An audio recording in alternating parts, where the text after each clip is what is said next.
Hi, this is Gail Sokol. On today's show, we're going to be talking about getting your pans ready for baking. Welcome to Baking Radio.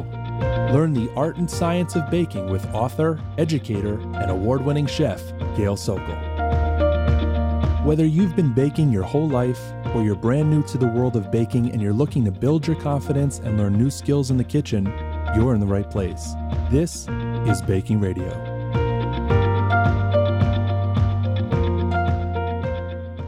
Before we begin getting our pans ready for baking, I want to talk a little bit about pans. What am I talking about? What pans am I talking about?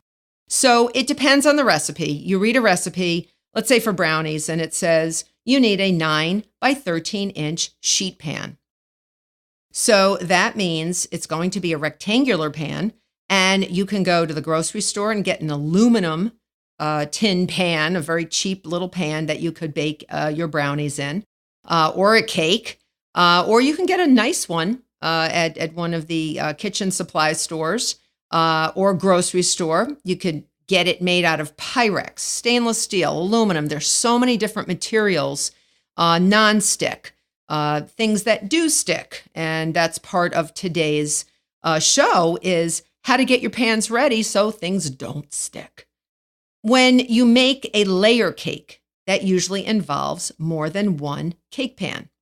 So if you're going to buy a cake pan set to make layer cakes, let's say you love making birthday cakes for your kids or your family members, you'd probably want to at least get 2 round cake pans. And a typical recipe is a 9-inch diameter cake pan. So I usually have 2 9-inch cake pans at my disposal.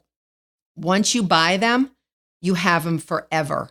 So they're usually between $20 to $30 a pan for a round 9-inch cake pan, a really decently made one. You can go nuts and spend more, or you could spend less. Get yourself a good set of pans. So what I recommend is maybe one 9 by 13 inch sheet pan, like a nice brownie pan, a 9 by 9 inch square pan. Sometimes they come 8 by 8, but something that's square. So you can make a small brownie batter or a square cookie that's more of a bar cookie in a square pan. And then I would get 2 9-inch round cake pans. And I think you are golden. That would be beautiful. And you could have that for the rest of your life and make all the cakes you want. And if you don't do anything evil in your pan, it should last you forever. Now, there's one other pan that I use more rarely. It's a false bottom round pan called a springform pan. Usually a cheesecake is baked in this type of a pan, but in a pinch, I must admit, I have baked cakes in them. I have a 9-inch. I also have a 10-inch diameter.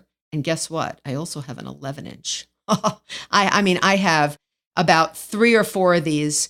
And in a pinch, when I want to make many layers, I'll use my false bottom pan because what I will do is, which is great, is the bottom comes out, the side comes off of the bottom. And it's great for cheesecakes, but it's also nice if you want to build like a torte.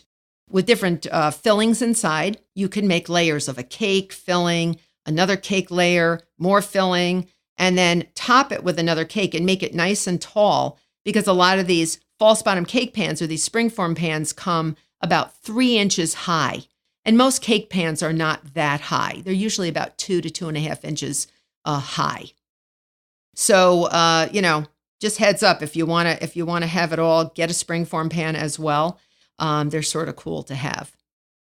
All right. So let's talk about something that's sort of frustrating. You decide to bake. You want to make your favorite cake recipe, and you know it's a wonderful cake recipe. It's been in your family for years, and you adore it. Everyone loves it, and you're making it for your child for their birthday. You bake it. You put it in the cake pan.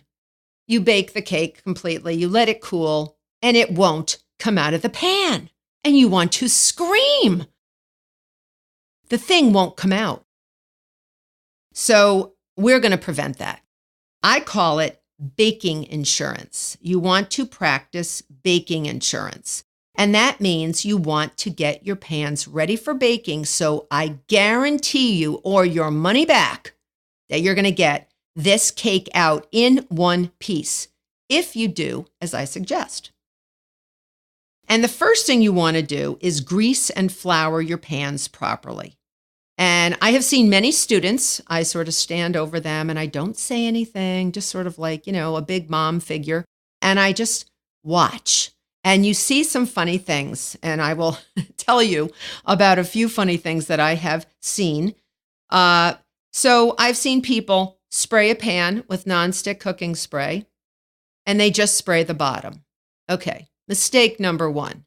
How do you expect the sides to come away from the pan? They're not going to. So you do need to spray the sides and the bottom of the cake pan. Now, those bundt pans? I didn't even bring up bundt pans because that's a specialty cake pan with all the little nooks and crannies. Well, if you really want to cover a bundt pan, the cakes with the hole in the center, you need to spray them with nonstick cooking spray. And then I take my hand, not a paper towel, but my hand, and I literally smear the nonstick cooking spray or the oil or the butter that I've used all over. So it gets into every nook and cranny. Get your hands in there. One of your best tools is your hands. Once you grease your pan, you'll want to flour it. That means you want to sprinkle, and I don't mean dump. You want to sprinkle some flour, and it's usually the same type of flour you use for whatever you've baked. So if it's all-purpose flour that you've made your cake with, you'll use all-purpose flour. And you just sprinkle maybe a teaspoon, maybe a couple teaspoons into the cake pan. That's all. You don't need to dump a cup of flour into the pan. Trust me, it's just going to go into the garbage.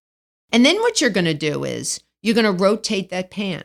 You're going to actually rotate it like you're driving a car. If it's a round cake pan, you're going to rotate it like you have a steering wheel in your hands and you're making a right or left turn. Keep going so that the flour gets onto the sides of the pan. And do me a favor, trust me on this, or you will hate me. Do it over a sink. If you don't do it over the sink, it's going to get all over your kitchen. And then you could dust for fingerprints afterwards. So don't do this. So once you have sprayed the pan and you floured it, you're basically ready to go. And you can survive and your cake will come out. But my top-notch baking insurance, really my premium baking insurance, involves a parchment cake circle. And this is usually for round cake pans. I usually don't make parchment pieces of parchment paper to go into rectangular cake pans. I usually just spray and flour those. But my round pans, this is where there's sort of curved edges and things can get stuck. So you really do want to make a parchment cake circle. Now, if you want to spend the money, and to me it's a waste of money, you can actually buy ready-made parchment cake circles. But I don't want to do that because I may be using different size cake pans. So I like to make them myself. So if you really want to see a super easy way to make parchment cake circles, head on over to bakingradio.com. And I have a great YouTube video that I did, and it's amazing. It's easy, and it will never steer you wrong. So once you have done, let me tell you how to prepare the pan once you've made these parchment cake circles. So you grease your pan with your nonstick cooking spray.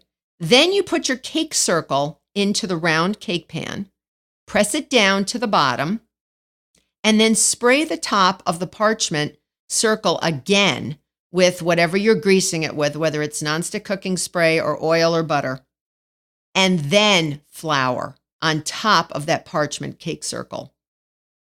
And the flour will be nice and stuck. And all you want is a very, very fine misted layer of flour over your greased cake pan. That's all you want. You really don't want this thick layer. I've actually had students do this. They carve their initials in the bottom so they know what cake is theirs. How are they going to know what cake is theirs if they put the batter in?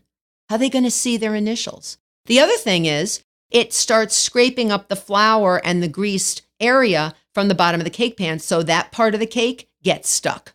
All right. So don't do that. That is sort of I saw a student do that. I was really trying not to laugh, but she was a beginner baker. So once you do this, your cake is ready to go. And this should be done before you start baking. This is part of your mise en place. You're getting everything ready for baking before you start. Like preheating your pan, you want to prep your pan and get it ready for baking first. Now, the other thing that I really want to discuss with you is once the cake comes out of the pan, once the cake comes out of the oven, I should say, it's hot. It's very hot. A lot of people don't want to wait.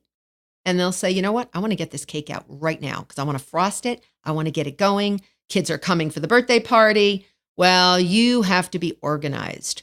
Make sure you make this cake a day in advance, or at least the morning of the party.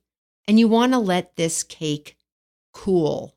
If you don't let it cool, your frosting is going to melt like a snow cone in Phoenix.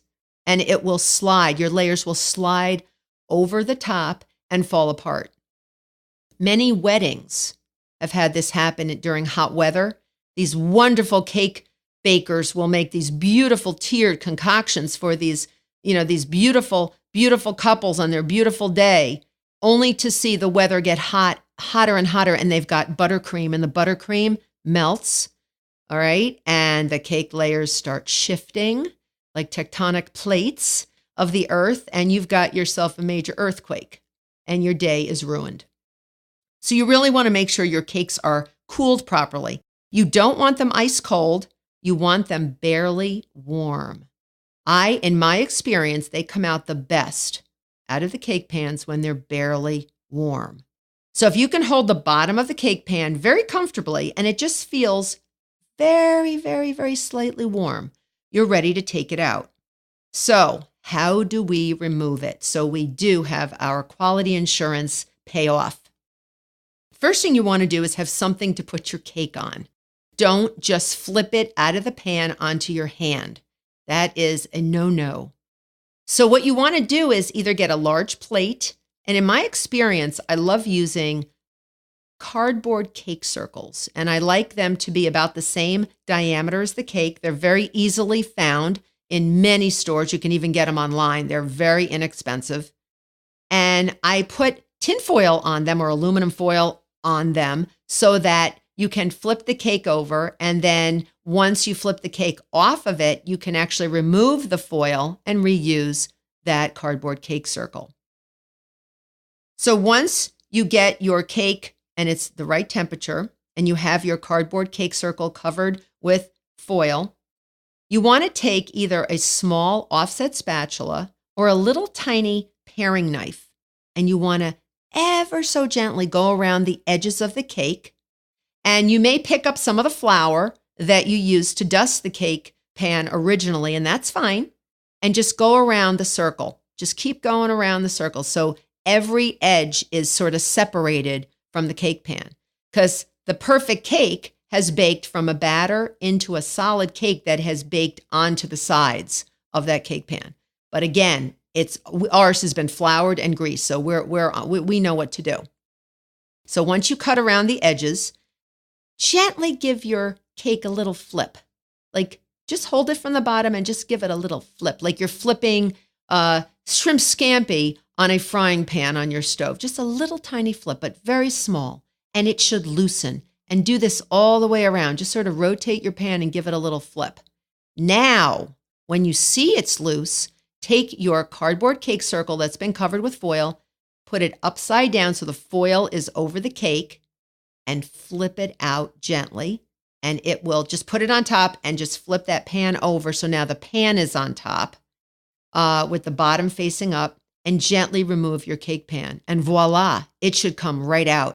And the parchment may still be stuck to that cake. And that's fine, because that'll peel off easier than a Band-Aid. So it's very, very easily removed. Now, let me give you another tip. If you don't want to use your cake right away, and very often I will pre-bake my cakes and freeze them, I will leave that parchment cake circle on the top of the cake. It gives it a little protection and it prevents it from drying out. And then I cover it with some plastic wrap once it has cooled completely.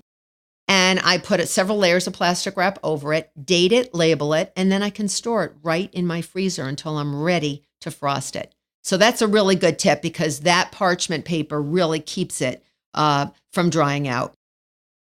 So now you know how to get your pans ready for baking and guarantee that the cake will come out. Stay tuned for next week. We're actually going to get started baking, and we're going to make 2 9-inch round cake layers using the creaming method of mixing. It's going to be amazing.